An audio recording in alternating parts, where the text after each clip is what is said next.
In this video, you're going to start learning about one of the final features of asynchronous programming in JavaScript that I want to cover in this section. That is AsyncAwait. AsyncAwait is the combination of two new JavaScript tools. We have the async function and the await operator. When we use them together, we get a new way to structure and work with our promises that makes code a whole lot easier to work with. Now we're going to explore this, as always, first in isolation, then we'll integrate it into the Hangman application. So over in the functions directory, let's create a brand new file. I'm going to call this one async-await.js, and the good news is that understanding this feature is going to be relatively simple because it really just builds off of what we already know about promises. So all of the work we put into learning promises in the last 6 videos is going to make understanding async-await pretty easy. And we're going to kick things off with a basic example. Let's go ahead and kick things off by creating a basic function. I'm going to create a const right here, and I'm going to call this one something generic like process data. And all we're going to do is set up a regular old boring arrow function. We're not going to set up any arguments. We're not going to set up anything in the function body. This is intentional for the moment. Eventually, we'll fill out process data with some code. Now down below, what I'd like to do is actually call process data and print its return value. So I'm going to call console.log. In here, as the first argument, we will provide whatever comes back from calling process data with no arguments since it expects none. Now, based off of what we learned about functions in one of the first sections of this course, we know that undefined is going to print. Undefined is the default return value if you don't explicitly return anything. We can actually prove that by rerunning the script from the terminal. I shouldn't have said rerunning since we're running it for the first time. That is node async-await.js from the functions folder. When I execute the script, we get undefined. Now what I want to do is start introducing async-await, and we're going to do this by adding a single word into the code and viewing how that changes the output.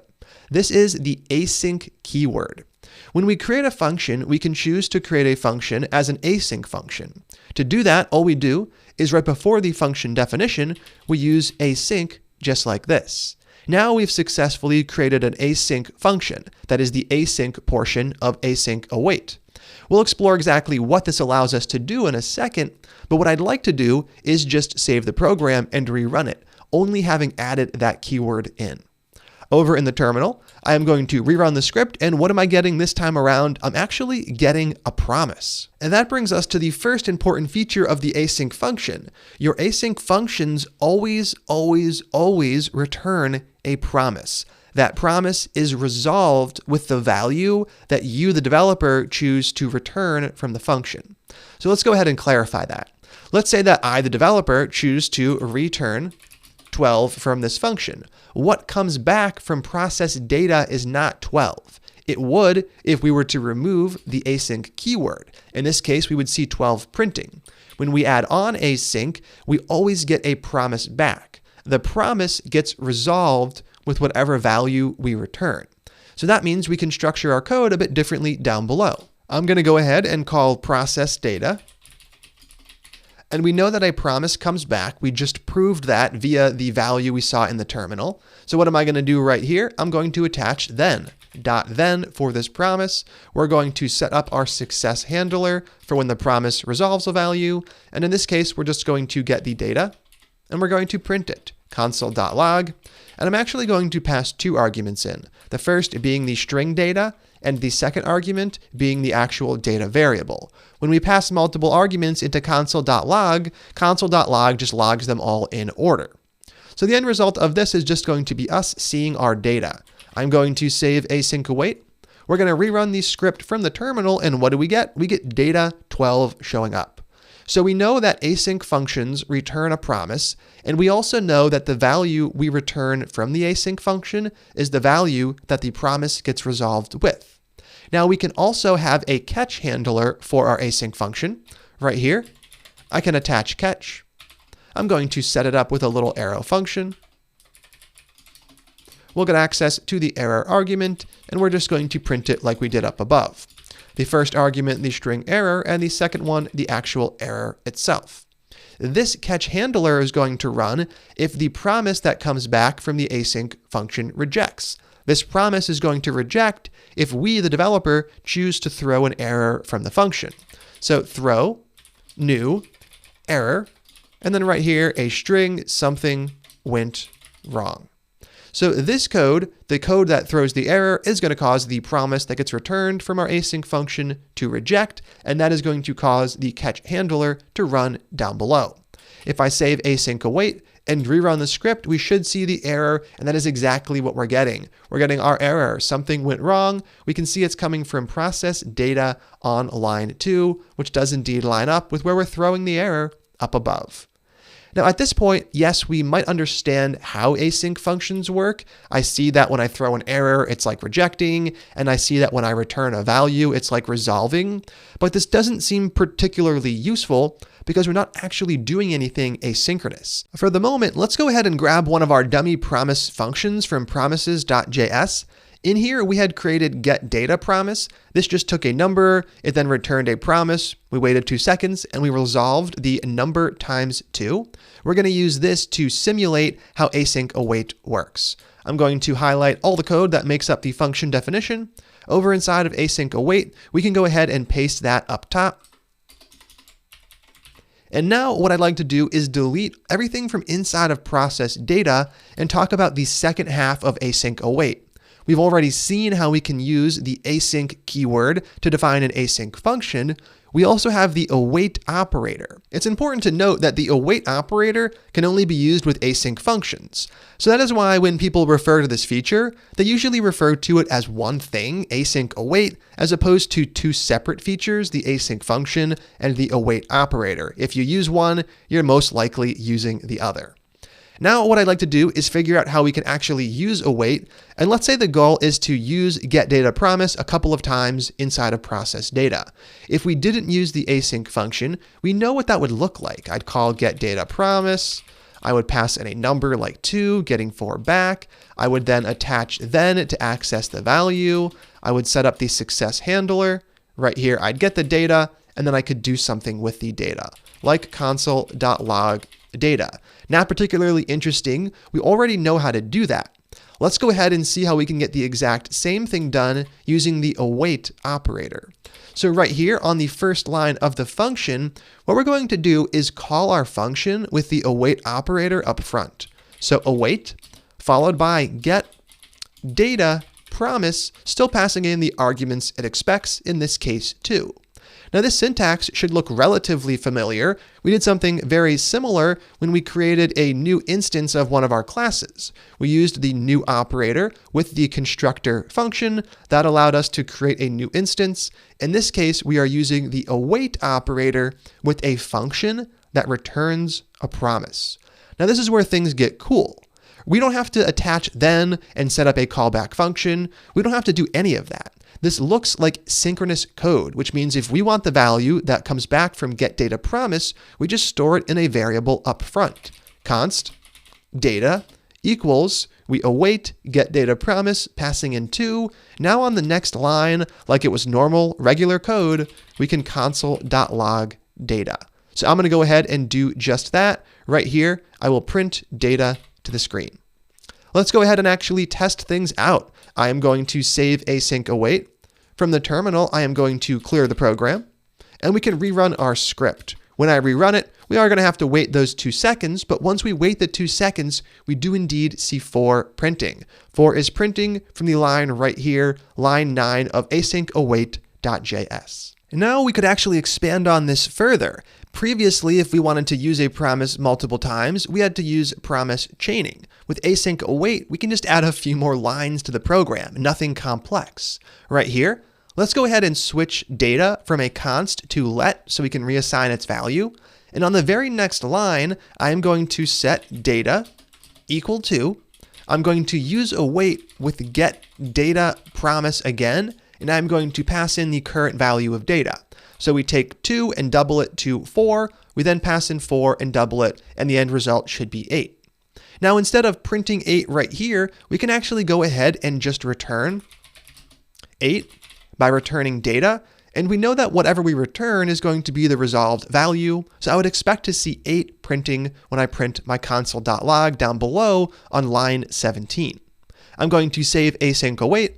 From the terminal, we can rerun the program. We have to wait our 2 seconds, actually in this case 4, and once we do, what do? We get data 8 printing. So with async and the await operator, we can structure our code that uses promises to look more like regular old synchronous code. We can perform one operation after the other. This other code is never going to run until this promise either resolves or rejects. The return statement won't run until the second one either resolves or rejects. Now in this case, we've only seen the happy path where all of the promises do indeed resolve. Let's go ahead and explore what happens when one of them rejects. Right here, I'm going to remove the commented out code, and all I'm going to do is switch to be a string. I'll pass in the string ABC. So this should cause the condition over here to fail, which should cause reject to be fired. That means I would expect this to throw an error, and that's exactly what's going to happen. If I save AsyncAwait.js, over here, what do I get? I get, after about 2.5 seconds, number must be provided printing.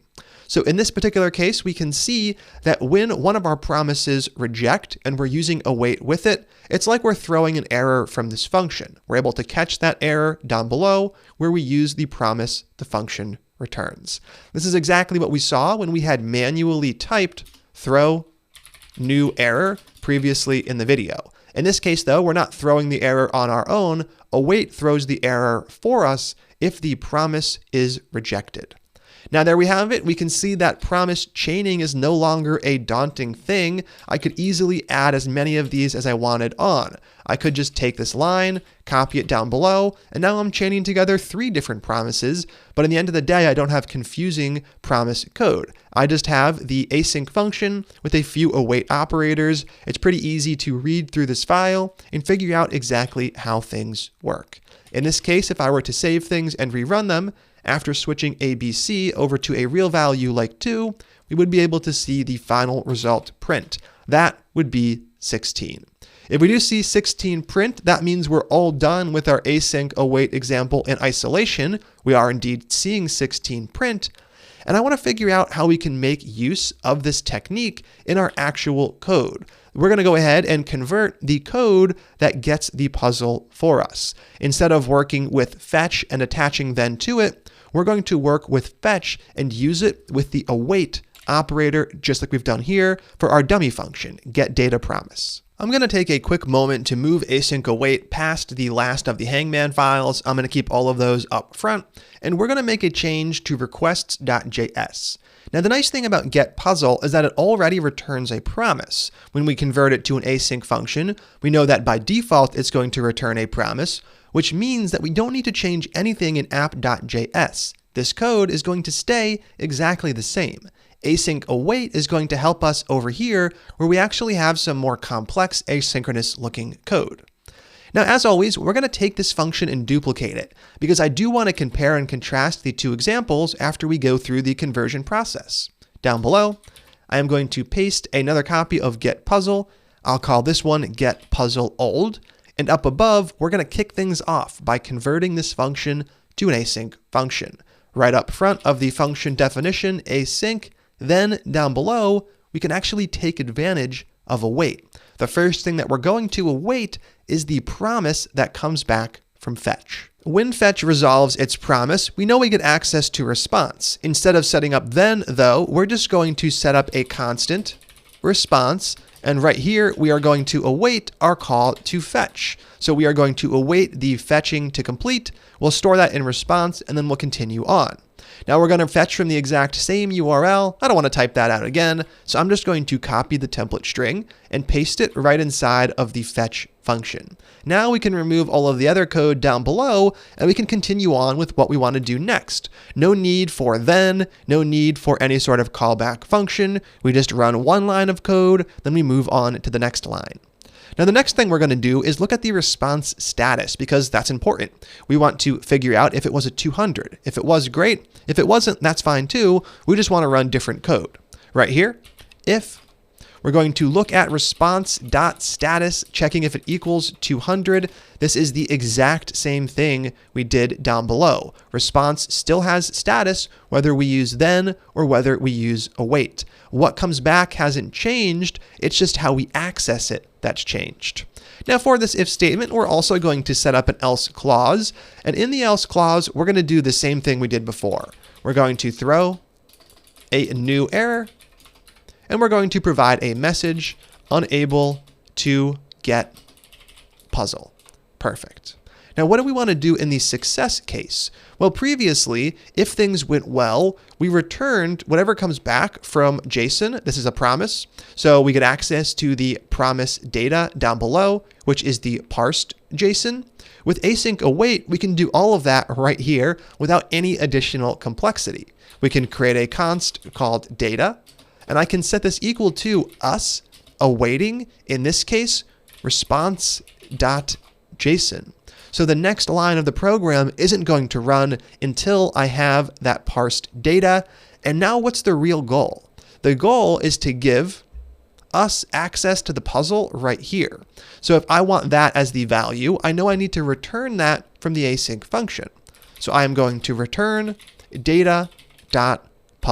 And that is it. This is how we can convert a function from using promises to using async and await. And now that we have our function in place, let's go ahead and save things and make sure the code still works. Over in the browser, we are still getting our puzzle. In this case, the puzzle is housewarming gift. That is coming from the fetch data from our async function. Now, if you were to show someone this function get puzzle and this function get puzzle old and time them based off of how long it took them to figure out what's going on, I would bet that people are going to be able to figure out what's happening up above much quicker than what's happening down below. When we work with promises and then, it can be very clear what's happening if we have a simpler example like what we have over here. And this isn't going anywhere. We're still going to be using code like this throughout our programs. But when we have a bit more complexity with promises and we're trying to work with promise chaining, it's typically best to put that in an async function, allowing us to easily structure the code in a way that is more readable, easier to write, and more maintainable. So we're going to be favoring async functions when possible. Down below, we can actually go ahead and remove get puzzle old. No need for that anymore. And that's where we're going to stop for this one. In the next video, it is going to be up to you to convert some functions to async functions on your own. I'm excited to get to that challenge. So let's go ahead and jump right in.